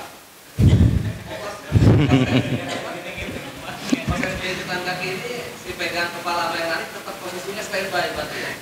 Megang tali, dia jangan sampai kendor, Pak. Kondisinya harus selalu tegang sampai proses penyembelihan selesai. Ya, jadi kepala kita nyiapin posisi untuk penyembelihan. Si megang tali itu dia tetap posisinya tegang, tarik. Nah, dua orang siapin untuk ikat kaki. Ada kunci beberapa posisi yang tidak boleh untuk proses mengikat kaki. Posisi ikat kaki yang aman itu harus sejajar dengan kondisi kaki, Pak. Tegak lurus. Kita nggak boleh masuk di area sini, sela-sela ini, area depan maupun area belakang. Kenapa? Kaki dia bergerak muter, Pak. Dia bergerak muter. Jangkauannya dia radius. Dia kan kalau gerak seperti ini, kaki sapi kalau udah di bawah. Jadi dia nggak akan ke sini, Pak. Nggak, kecuali dia punya taekwondo bisa kayak gini gitu kan. Dia gerakannya sini. Makanya saat ngikat kaki, kita posisinya tegak lurus depan kaki sapi. Kalau seperti ini, insya Allah kita bisa ngelihat gerakan kaki. Kalau dia mulai gerak kita bisa. Tapi kalau kita posisinya di sini, Pak, hajar dari sini. Ya, hajar dari sini. Makanya saya bilang blind spot sapi itu area belakang, tengah-tengah, depan. Depan juga kena sodokan dari kaki depan. Untuk itu, kalau mau ngikat kaki dari sini, diikat seperti ini, diikat seperti ini, tarik jadiin satu, tarik ke belakang. Jangan masuk ke area-area yang blind spot, dia kena jangkauan pegangan kaki. Kita nggak tahu. Kita memang udah seperti ini, tiba-tiba tarinya kendor, rokok dulu kendorin, dia gerak, hajar, seperti itu. Makanya ini tim handling harus satu tim yang memang kita udah briefing, komando, bergerak sesuai komando. Ini 3 menit 17 detik, kemarin itu rekornya sampai 4 menit udah disembelih, Pak. Dari mulai nuntun sampai dia ikat kaki, ini 3 menit 17 detik, kemarin 4 menit sudah disembelih. Insya Allah kalau timnya solid dan terdidik, insya Allah bisa. Oke, sampai sini ada pertanyaan? Kalau diikat dulu sebelum dibully Gimana? Kaki mana, Pak? Pat-patnya agak susah, Pak. Kalau sapinya nurut gak apa-apa, Pak. Kecuali Bapak bisikin, Mas, aku mau ngikat sapi dulu ya, kakimu tak ikat dulu. Karena biasanya sapi itu kalau udah dipegang kakinya dia akan bergerak mulai agresif. Kalau Bapak mau sistemnya sistem kaki, Bapak ikat kaki kiri depan untuk ngebantu merobohkan ya. Kaki kiri depan diikat satu. Kalau ada ring ditempelin ke ring. Kalau udah seperti itu, Bapak bisa menggunakan proses tadi simpul rope squeeze, ditarik, dia insya Allah jatuh gak akan kemana-mana. Tapi kalau mau dari awal diikat dulu, sepertinya agak susah, karena sapi itu dia punya naluri juga. Saat dia udah kakinya udah mulai dipegang, dia akan agresif Pak. Makanya lebih nyaman dia roboh dulu baru diikat. Jadi seperti itu. Ada pertanyaan lagi? Monggo.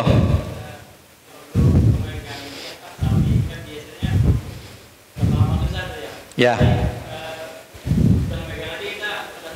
Nah.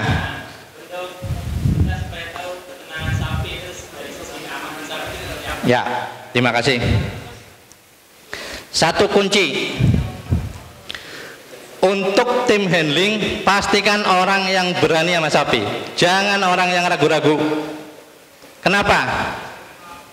Tadi saya sudah jelaskan bahwa sapi itu dia punya indera penciuman yang sangat kuat. Saat kita takut atau ragu maju mundur mau nggak megang nggak, adrenalin kita naik Pak.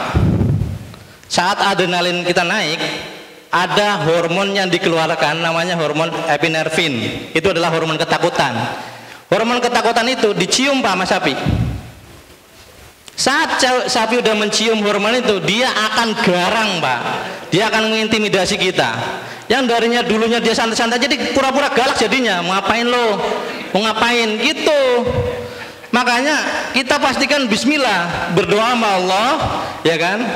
Bisa perlindungan sama Allah, kita kuat, kita bismillah, gantian apa lu sapi, gue berani nih, gitu gantian. Iya, apa lu sapi, gitu kan. Jadi pastikan satu itu Pak, orang yang berani. Yang kedua, saat kita mendekati sapi, jangan kasih jarak Pak. Jangan kasih jarak. Sapi itu tendangannya itu nyerong. Gak ada sapi itu nendang ke depan seperti ini tuh nggak ada Pak. Nah kan lu gitu nggak ada Pak. Sapi itu tendangannya ke samping, ke belakang, samping, nyerong Pak, 45 derajat ke samping, ke belakang. Nggak ada sapi ke depan. Bapak kalau deketin sapi Pak, pepet ke badan. Kalau mau seperti ini pepet, pegang tali keluar. Sambil dilus-lus dikit, udah tong, udah waktunya tong, udah nurut ya tong ya, dilus-lus. Sambil baca bismillah, minta perlindungan sama Allah supaya dimudahkan, gitu aja. Pegang. Kalau dia mulai agak berontak Pak, Bapak naikin. Naikin. Dia kalau udah dinaikin seperti ini, dia keseimbangannya nggak ada. Sapi. Bapak naikin. Naikin, kalau dia udah mulai tenang lagi, turunin lagi. Pepet aja pokoknya, bismillah. Jangan kasih jarak. Kalau kasih jarak seperti tadi, Bapak ngiket posisinya di sini, enak banget kan? Tendangannya, der, seperti itu. Jadi seperti itu Pak. Pastikan Bapak pilih orang-orang yang memang benar-benar berani terhadap sapi. Oke, ada pertanyaan? Monggo Pak. Itu kan kemarin-kemarin beredar video ngerobohin sapi dicubit di YouTube Pak, dan dicubit langsung roboh. Nah itu kira-kira bisa dipraktekin Pak, bener apa enggak sih Pak sapi dicubit itu? Bapak mau nyoba? Bapak itu ngetes saya.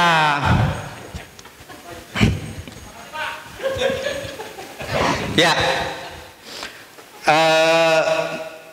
Bapak-bapak yang dirahmati Allah, emang kemarin banyak beredar di YouTube tentang sapi yang dicubit bisa roboh. Ya, itu memang betul Pak, kami tidak menyalahkan, cuman itu dilakukan oleh profesional, satu. Yang kedua, sapinya sapi kecil, sapi yang belum cukup umur. Yang ketiga, sapinya nurut, sapi kandangan. Yang keempat, itu sebenarnya bagi kami buat orang-orang awam sangat-sangat dilarang. Kenapa? Bapak nyubit. Sebenarnya yang dicubit adalah pas di bawah selangkangan seperti ini, di area ini dicubit. Ini prinsipnya sama saat kita menggunakan rope squeeze. Otot di area ini adalah otot kekuatan dari sapi. Saat kita cubit seperti ini melemahkan dari sapi. Dia bisa oleng ataupun bisa akan jatuh. Cuman kekuatan tangan kita mau berapa menit Pak nyubit?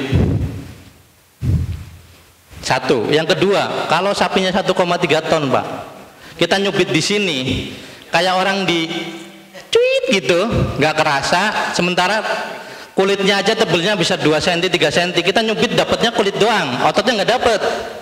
Terus sapinya gerak, kita dijepit, remuk Pak tangan. Yang keempat, itu area berbahaya Pak. Itu area tendangan sapi. Kita nyubit, baru nyubit gitu, kita nggak kena, sapinya geli ketendang. Resiko itu sangat bahaya. Makanya itu sangat tidak disarankan. Itu hanya beredar untuk profesional. Cuman memang kemarin tidak dijelaskan bahwa area itu adalah area berbahaya. Makanya kami menjelaskan bahwa itu untuk tidak dilakukan. Karena kita ini kan pekerja, bukan pekerja profesional Pak, pekerja setahun sekali. Ngadepin sapi juga bermacam-macam karakter, ada yang nurut, ada yang nakal, ada yang bader, ya kan?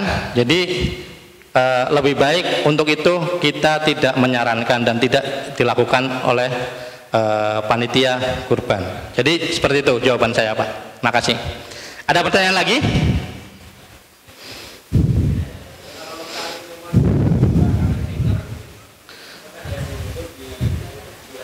Betul? Itu bisa Pak. Itu prosesnya sebenarnya sama. Cuman akan lebih baik posisi kaki depan itu udah diikat Pak. Tempelin di ring. Jadi dia tidak bergerak. Contoh, ini udah diikat ke ring dan nunduk. Kaki depan supaya tidak bergerak, dia juga udah diikat masukin ke ring. Jadi ini dibantu dengan namanya sabuk buat remes area sini, itu bisa Pak. Tapi itu kalau tidak pas meleset. Kalau dia talinya nggak pas di posisi selangkangan meleset, lepas ke belakang. Itu juga bahaya. Kalau lepas, malah ini sapi jadi stres, nendang kemana-mana. Saran saya sih lebih baik pakai menggunakan ini. Itu dilakukan oleh profesional juga Pak. Ya, ada pertanyaan lagi? Oke, kalau nggak ada,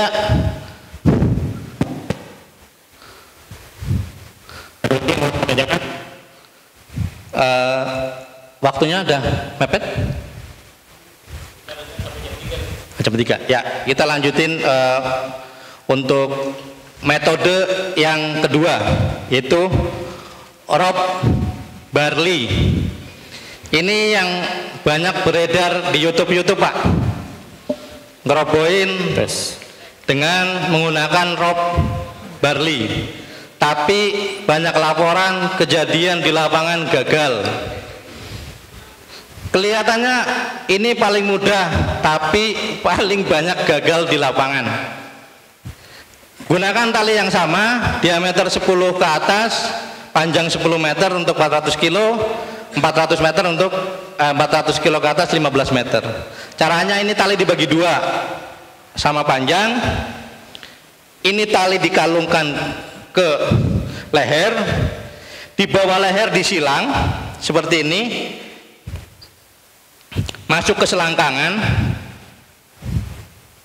kanan, ini masuk ke selangkangan kiri.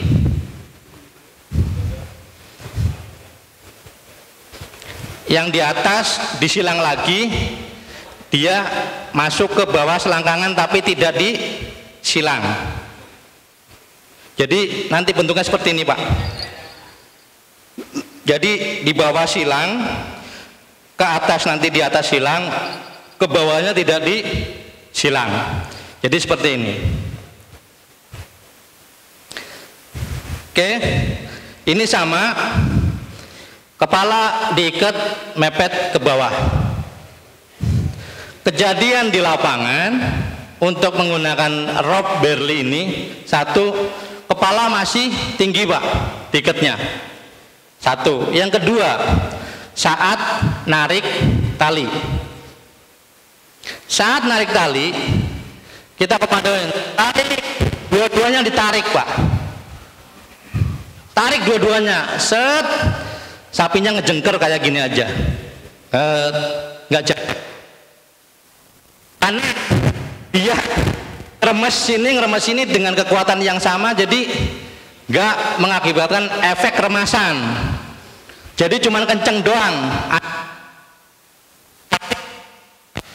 tidak jatuh, nggak roboh.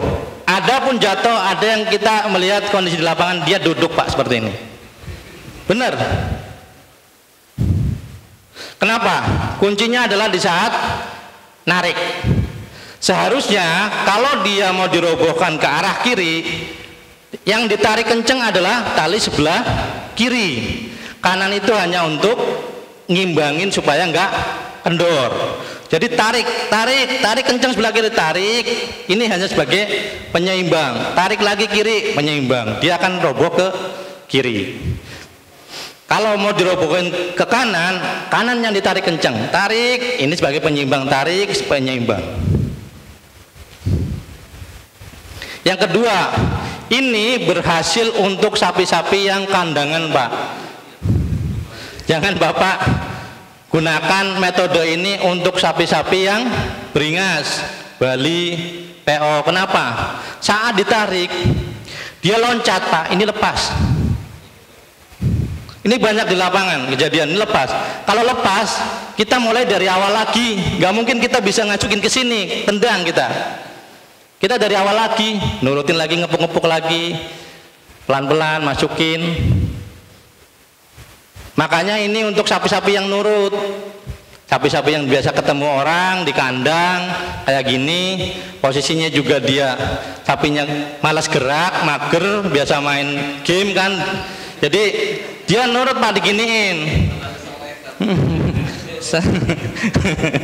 Jadi kalau sapi-sapi yang biasa takilan, ya kan, biasa kemana-mana, itu kayak gini agak susah Pak. Banyak di lapangan dia ditarik, loncat-loncat, lepas. Nah ini nggak efektif.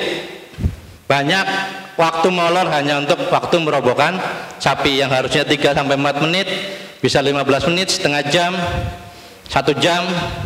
Karena memang proses perobohan sapi yang tidak sesuai peruntukannya.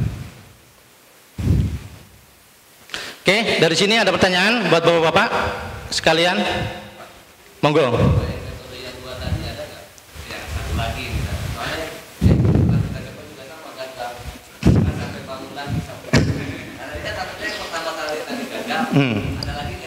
Ada sistem namanya sistem selengkat Pak, sliding istilahnya.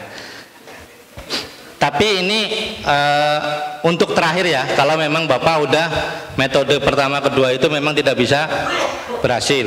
Pertama sama Pak, ini di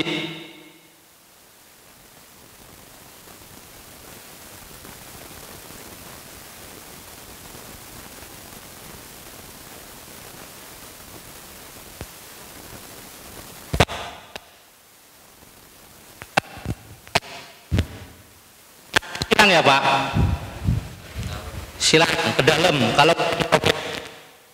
Kalau merobohin ke sini ya yang deket kanan sebelah kini. Tapi kan untuk sapi kan dirobohkan di lambung kiri, berarti ngerobohinnya kan ke kiri kan. Ya jadi kaki depan kiri. Nah untuk nariknya kaki depan ditarik ke belakang, silang, nariknya silang.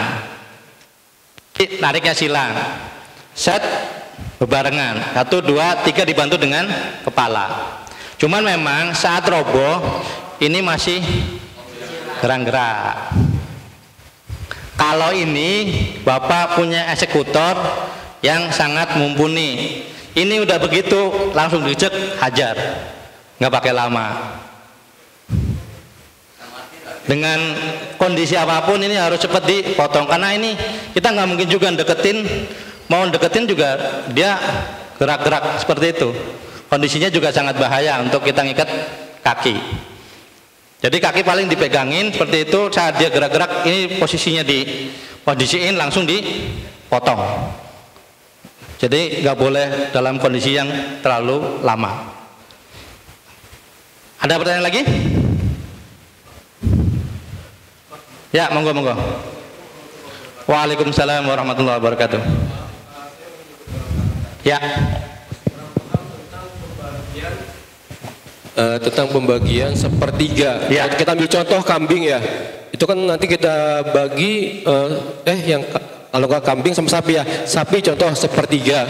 Itu pembagiannya seperti apa? Apakah ketika masih sudah disembelih ataupun dalemannya seperti apa? Mohon penjelasannya. Jadi perhitungannya gitu loh. Kita ambil contoh kambing dulu misalkan. Contoh untuk kambing ya. Betul ya. Kambing itu kan kita anggap harga 3 juta Pak. Betul. Harga 3 juta itu paling berat hidupnya sekitar 25 sampai 30 kilo. Itu maksimal ya kalau kita bicara. Nah, kambing 30 kilo itu saat dipotong, dibuang kepala, buang kaki, buang kulit, buang jeroan, itu jadi karkas namanya. Karkas itu adalah daging plus tulang. Itu jadinya sekitar 14 kilo. Nah, 14 kilo itu 70% kalau kambingnya yang gemuk itu jadi daging murni. 70% kali 14 kilo berarti sekitar 10 kiloan lah. Jadi daging itu sekitar 10 Pak, 8 sampai 10 kilo. Nah 10 kilo, sepertiganya itu buat sohibul kurban. Dari 10 kilo itu sepertiganya buat sohibul kurban. Jadi sekitar 3 kilo, 3 atau 3 kilo setengah lah, itu buat sohibul kurban. Jadi perhitungannya seperti itu Pak. Jadi kalau biasanya kan kambing kita ngambil paha apa seperti apa? Ya, itu sebenarnya kesepakatan aja Pak.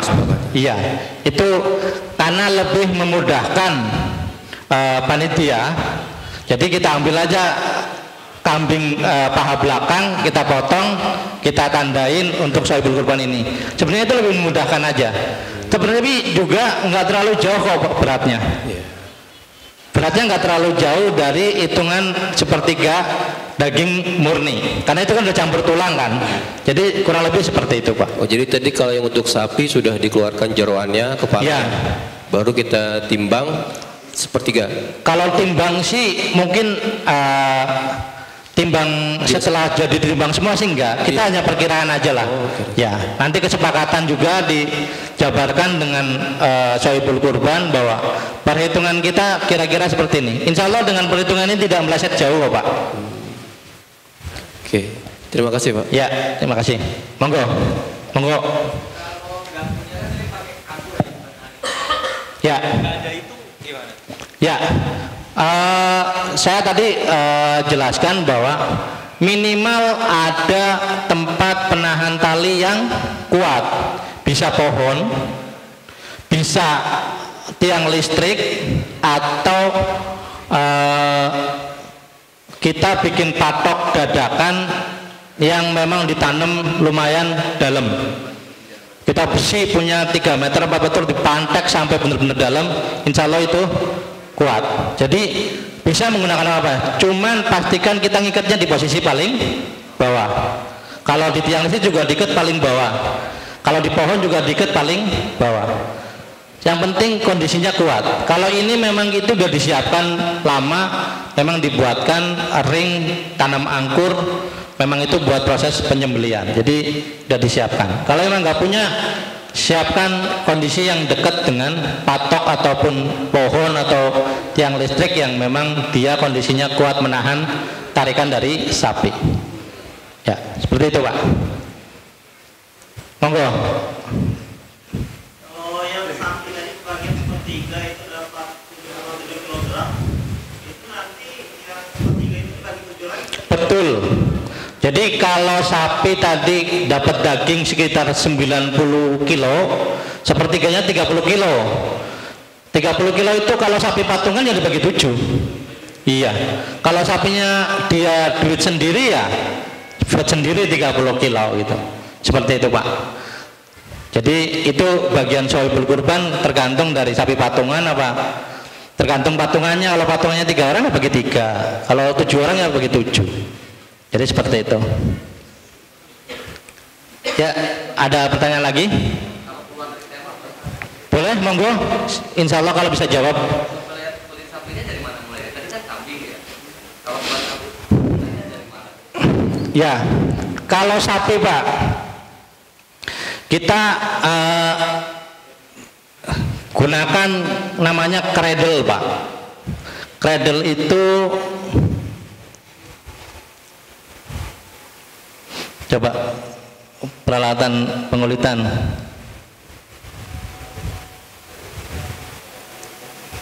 Ya itu. Cradle itu istilahnya cradle itu buat ganjel namanya Pak. Supaya sapi bisa berdiri seimbang. Ya. Selama ini kan kita ngulitin seperti ini ya Pak. Ini susah Pak. Jadi gunakan sapi ganjel Pak, itu namanya cradle. Kalau buat jagal-jagal pasar dia dibuat dari balok Pak, panjang, dipaku bawahnya, depan 40 cm lebarnya, ke belakang 50 cm lebarnya, dia akan pasang di sini dicegrakan kayak gini. Nah, kalau udah seperti ini, Bapak potong dulu kepalanya, potong kepalanya, potong kakinya. Setelah kaki, Bapak bisa dari leher ke belakang, dari kaki masuk ke dalam, kaki masuk ke dalam, kaki masuk ke dalam, baru dibuka, seperti itu. Betul, hampir sama. Bedanya ini nggak digantung. Kalau Bapak kuat gantung ini nggak apa-apa. Sapi limosin 1 ton digantung ini, Hercules dong. Ya sebagian memang ada yang dilengkapi dengan kren Pak, tapi kalau kerennya udah pakai hoist yang elektrik mending. Kalau yang kerek-kerek ya juga lama Pak, itu bisa 2 jam sendiri buat naikin ke atas Pak. Itu makan waktu Pak, nggak bagus, nggak efektif kalau kataku. Ya, ada pertanyaan lagi? Oke, kalau nggak ada saya lanjut untuk berapa? Ini lanjut.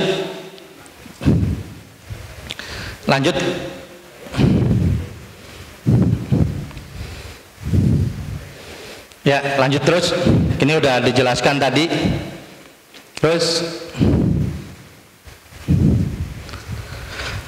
ini juga udah dijelaskan tadi sama Bang Denny. Lanjut. Ya, lanjut.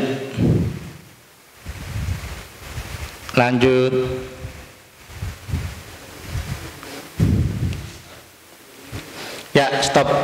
Ini Pak, ini adalah cara efektif untuk mengurangi waktu untuk pencacahan daging. Kita biasa setelah dikulitin dan dikeluarin jeroan, kita potong gede-gede, dilempari ke tukang cacah. Tukang cacah dipotongin gede-gede, dilemparin ke tukang potong kecil. Dari kecil baru ditimbang di packing. Nah, untuk memutus mata rantai itu Pak, dari tempat pengulitan, setelah dikeluarkan jeroan, Bapak potong jadi 8 bagian. 8 bagian itu adalah Bapak pisahin kaki depan, kaki belakang itu 4 kan. tinggal badan dipotong, dibelah jadi 2, potong jadi 2, jadi 4 tambah 4 8 bagian. Nah, potongan itu Bapak gantung di atas menggunakan meat hook. Dari situ Bapak bisa menginginkan potongan seberapa besar. Contoh, kita mau packing dengan berat setengah kilo, Bapak ambil sampel, potong setengah kilo, oh kira-kira segini, langsung potongan Bapak tuh segitu, kira-kira aja, oh potongannya segini. Jadi Bapak dari situ digantung, udah masuk bak, udah siap packing. Jadi Bapak udah mengurangi 2 alur, potong pemisahan tulang dari potong cacah kecil-kecil. Nah itu bisa save 1-2 jam. Kalau Bapak sapinya banyak, itu bisa save 1-2 jam untuk mengurangi alur proses yang dari potong di bawah, potong gede, potong kecil, packing. Tapi kalau Bapak potong dari bawah langsung gede, gantung, potongannya sesuai keinginan. Insya Allah, kalaupun timbangannya kurang dikit, tinggal ditambahin dikit. Itu strategi kita gunakan di beberapa kepanitiaan, dan alhamdulillah memang bisa save. Mereka laporan kepada kami efektif bisa save 1,5-2 jam dengan sapi 5-6 ekor. Save-nya bisa 2 jam. Dulu untuk area penjajahan daging distribusi habis pada asar. Tahun kemarin alhamdulillah pada duhur udah selesai dengan jumlah sapi yang bertambah dan kambing juga bertambah. Jadi seperti itu Pak. Oke, lanjut.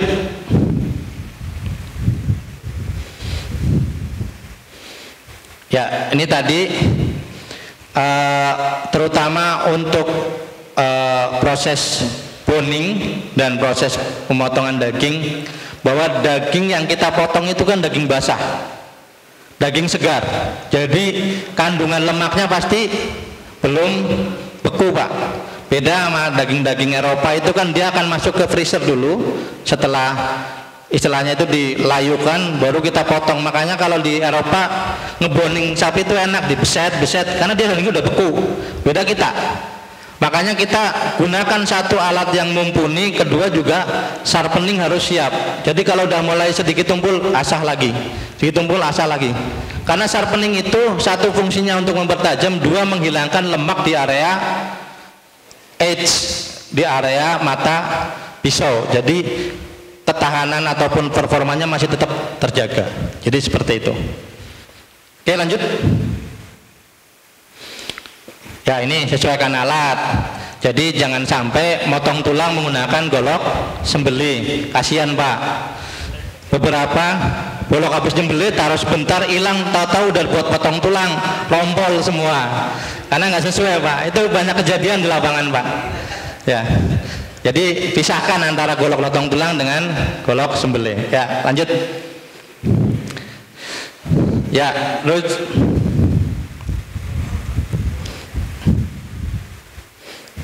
ya ini hindari pendistribusian secara langsung untuk beresiko terjadinya desak-desakan. Jadi panitia sebaiknya panggil pemerintah setempat, RT ataupun warga itu untuk mengkoordinir Pak.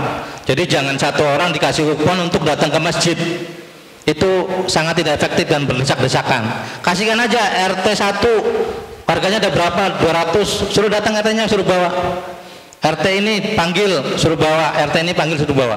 Jadi kita panitia juga tidak terlalu ribet dengan orang yang datang berlalang. Itu warga kita apa bukan, kita kan nggak selalu kenal. Tapi biar RT atau aparat setempat yang mengkoordinir.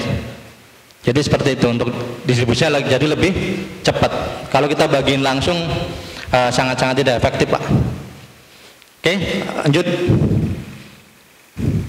Ya ini pembersihan area seperti biasa, disiram, disemprot, gunakan karbol, dan terutama di area-area darah itu kalau bisa gunakan cairan pengurai Pak.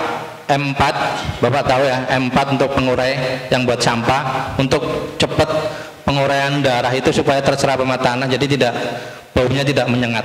Jadi seperti itu saran dari kita. Ya, lanjut. Nah, ini laporan pertanggungjawaban. Ini yang sangat penting, Pak. Ya.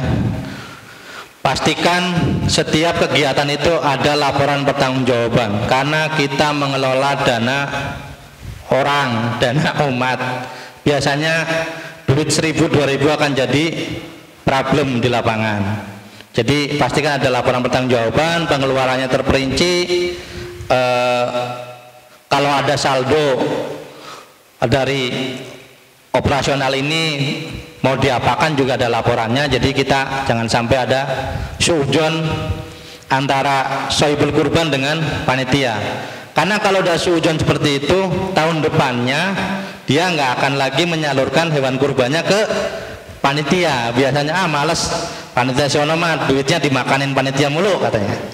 Nah, itu sangat-sangat kurang baik ya kalau kepanitiaan sudah ada suudzon dari sohibul kurban. Jadi sebaiknya bikin laporan pertanggungjawaban.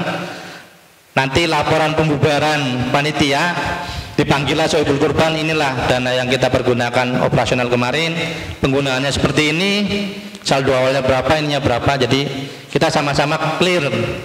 Insya Allah tahun depannya orang akan lebih percaya dan akan menyalurkan hewannya ke kepanitiaan yang amanah. Ya, lanjut. Oke, demikian pemaparan untuk manajemen kurban. Ada pertanyaan? Monggo. Ya. Untuk bikin pit hook, contohkan itu untuk sapi. Nah, itu pertama ukurannya tolong dikasih tahu. Terus barangkali di sini teman-teman ada yang mau bikin, barangkali kerjasama, nanti kita bisa menghemat lagi untuk ditaruh di masjid gitu. Meat hook untuk nyantolin Daging sapi belah ya. 8 tadi. Meat hook tergantung dari gantungan yang disiapkan, Pak. Kita gantungan tingginya berapa? Kalau gantungan kita bikin mendadak, kita bisa gunakan meat hook yang pendek. Yang penting diameter minimal 8 mili. Gunakan bahan yang tidak karat atau stainless. Diameternya 8 mili. Untuk panjangnya itu disesuaikan dengan gantungan yang kita punya. Kalau kita mau buat, kalau ukuran yang udah tersedia di online banyak, itu yang pendek yang panjang ada. Tapi kalau kita mau buat, bisa panjang 40 cm, panjangnya dengan diameter 8 mili, bisa 50 cm, bisa 25 cm, tergantung dari gantungan yang kita punya di kepanitiaan. Jadi itu panjang pendeknya itu tergantung gantungan aja, Pak. Kalau gantungannya tinggi supaya kita lebih ergonomis, ya dibikin panjang. Kalau gantungannya pendek, pendek, jadi kayak gantungan pakai meat hook yang pendek. Jadi seperti itu, Pak.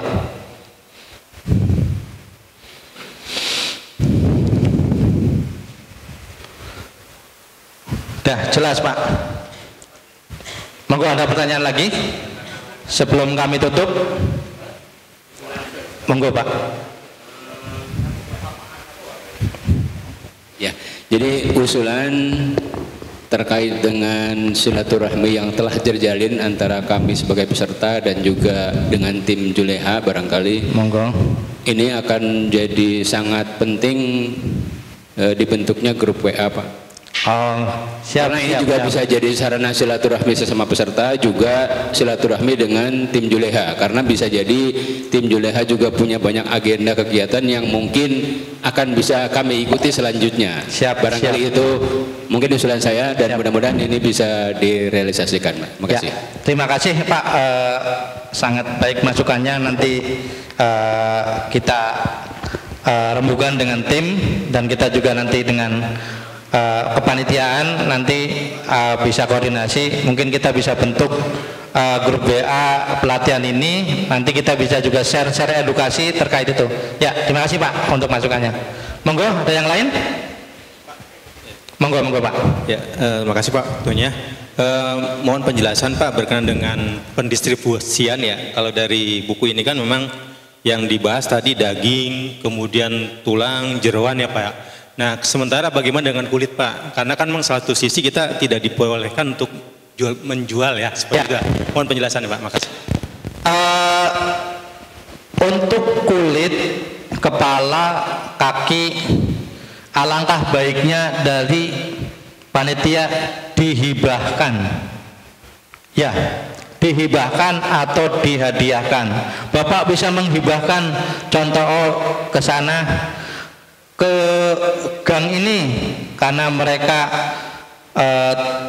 warganya banyak, dapat kantongnya sedikit, hibahkan aja kepala.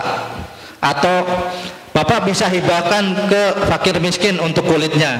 Tapi kalau udah dimiliki oleh fakir miskin, kulit mau dijual mau apa terserah. Tapi dari kepanitiaan jangan sampai menjual, memperjualbelikan hewan ataupun daging kurban. Jadi pastikan dihibahkan aja Pak. Dihadiahkan mau ke kepanitiaan ataupun ke warga sekitar atau ke fakir miskin atau ke yayasan silahkan. Kalau di tempat-tempat lain sih biasanya bisa dihibahkan ke yayasan yang dia akan mengumpulkan kulit yayasan itu, dan yayasan itu nanti akan dijual lagi dia untuk operasional yatim piatu atau pondok pesantren seperti itu Pak. Jadi saran kami seperti itu Pak. Ya. Oke, ada lagi? Kalau nggak ada, saya kira cukup ya materi dari kami.